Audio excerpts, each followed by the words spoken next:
Yeah, so he came around this turn just like this Toyota's coming right now, and the Honda was coming this direction, where I assume he high-sided right about in that position right there, and flew over into the car where you see the markings on the road. The crash happened Saturday night in El Dorado Hills on Bass Lake Road, just south of Magnolia Hills Drive. It's a sharp turn, and those who live in the area say it creeps up on you suddenly. Plus, it had been raining in the area that night. It being a light drizzle and a little bit wet, he didn't even have to go super fast for that to happen.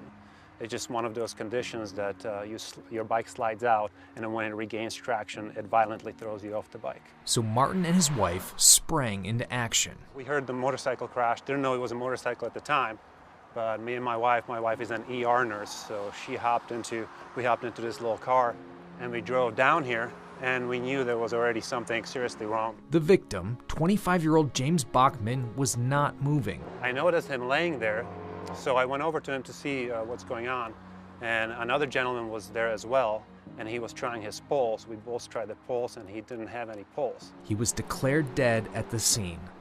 Bachman's passenger, Jade Kintz, was flown to the hospital with major injuries, but she's expected to be okay. Officer Andrew Brown with CHP Placerville says it's the latest in an alarming trend. The trend this year for our area is concerning to us.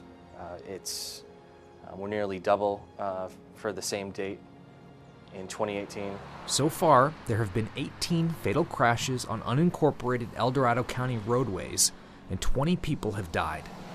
Officer Brown says the main factors are speed, DUIs, failure to wear a seatbelt, and distracted driving. In general, just be aware of the road, whether or not there's a sign there or not.